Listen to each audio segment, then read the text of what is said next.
Hi there, this is Steve with Smitty's Fly Box. Today we're going to tie a classic Goddard Caddis. This is in our intermediate fly tying box for June 2025. So I sent you some good deer hair from Nature's Spirit that we'll work with, some hackle from Whiting Farms, and this is a fun pattern. It's a little tricky, but I'm going to show you how to just spin some deer hair on a small hook like this. So let's go ahead and jump right in. So I just have a size 12 dry fly hook here, and I'm using Semperfli 8/0 thread. So I like this because it's pretty strong. It doesn't seem to break. We're going to add a little bit of thread tension on that deer hair, but then it's thin enough that it doesn't really bulk up this fly too bad. So first thing I'm going to do is just focus on the deer hair along the back. So let's take our thread back to our tie-in point directly above the barb of the hook, and that's where we're going to put our first section of deer hair right there.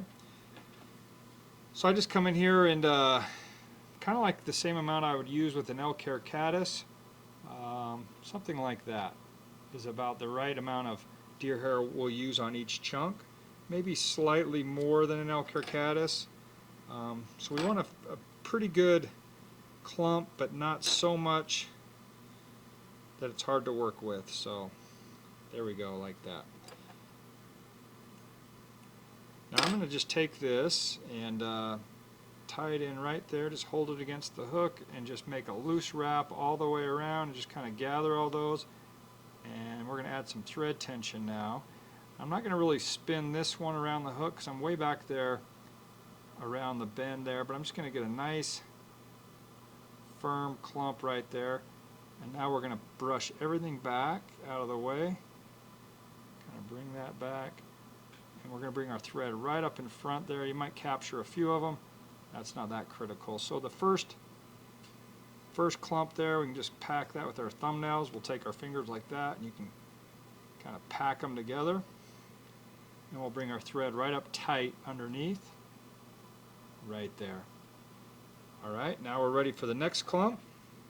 Now this one, what I like to do is I have a little comb here, and I'm just going to comb out that under fur. And that helps spinning and stacking a little, makes it a little easier. And then this one I'm actually going to clip the tips on this side. Like that.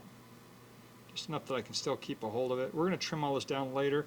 I'll leave these along because I'm going to have a little bit of length out the back, but I want to kind of build a little body here. So we're going to come in here like this on top. Again, one loose wrap. Second one, I'm going to add a little tension. You can see that flare, and I'm going to kind of let go with my left hand. As I do that, that spins that hair around the hook, and then the key is packing it. So we're going to pack that front clump back together and bring our thread right up underneath like that, and make a couple good tight wraps right there. And we're going to repeat that a couple more times as we build this body. So I've got enough room for maybe one more clump in there. I don't want to crowd my head too much. I want to basically keep that front section open for my antenna and my hackle. So let's carefully put one more clump in there. I'm not worried if those tips are too even or anything, because we're going to trim those down anyway. So again, come right there, add a little tension. We'll make our second wrap, a little more tension. Just be careful because you can snap your threads. You kind of figure out the right amount of tension. And now I'm going to just spin that up around the hook. We'll pack it a little bit. Right there. Let's pull everything back, bring our thread up tight. Right there, and make a couple good tight wraps. Now I'm just going to whip finish that right there so we can trim this down. And we'll get the body right before we start on the next one. Alright, so I'm just going to use a razor blade. You can just use your scissors to trim this, but I can get a little bit cleaner with these. So I'm just going to brush everything out like because I've been manhandling that. The first cut I'm going to do is underneath there because I want to get pretty close along the hook shank there, just to open up that gap, and that kind of gives me that first cut. like that. And then I'm just going to basically, I'm going to go for this next one kind of oval to trim that down along the sides and the top. I'm going to come in here and just kind of angle up as I go back, like that. And then now we can square up the sides, so I can just come along right here. And I'll square up this side, like that. And you can really do this however you want. And now I'm going to trim up these little whiskers here. Now I'm going to just circle this, kind of clean up that edges a little bit. And then what we'll do is we'll take this tail section here, and I'm going to come in here and just basically cut it on a slight angle like that, just so it's hanging out the back. And then it starts to blend in with our previous cut, so now I'm just going to kind of clean it up a little bit and not go too crazy, because you can kind of trim these up a little too much. But I just want to make like that silhouette or that profile of a caddis sitting on the top. So why this fly is so effective is we're fishing these flies in pretty fast water most of the time, and that just floats like a little cork, and it sits up there, and you got that profile that looks just like a caddis underneath like that. So that looks pretty good. I like that.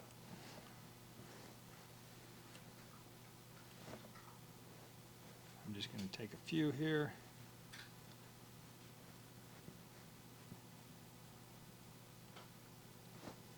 Like that. Okay, now I'm just going to reattach my thread right there behind the deer and just get it started again. And if you found that you've crowded your head a little bit, you know, if your deer hair is up here, you can actually just bring your thread and just kind of cover it up and bring it back to that 2/3 spot right there. Okay, so I have my little thread base.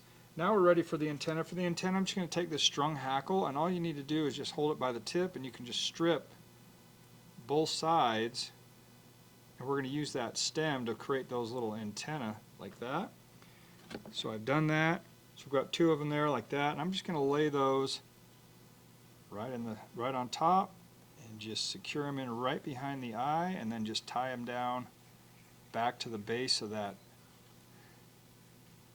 deer hair, and we'll just snip those off right there. The nice thing about these is you can kind of push them how you want and get them nice and out there how we like them, like that. Look like a little caddis antenna. Okay, now I'm going to ready for some saddle hackle here, so I'm just going to clear a little bit of that stem there that I can secure that in on the near side, and make sure that's in there really good. Tie that down right at the base of my deer hair there, and then advance my thread to the antenna. Now I can just begin wrapping that over the top away from me, just making nice tight even wraps. Moving forward, and probably I'll need about 3 turns like that. And now I can tie that, I'll hold that straight up in the air with my right hand, drop my thread over with my left hand about 3 times, and now I can snip off that right there. Got a few whiskers out front.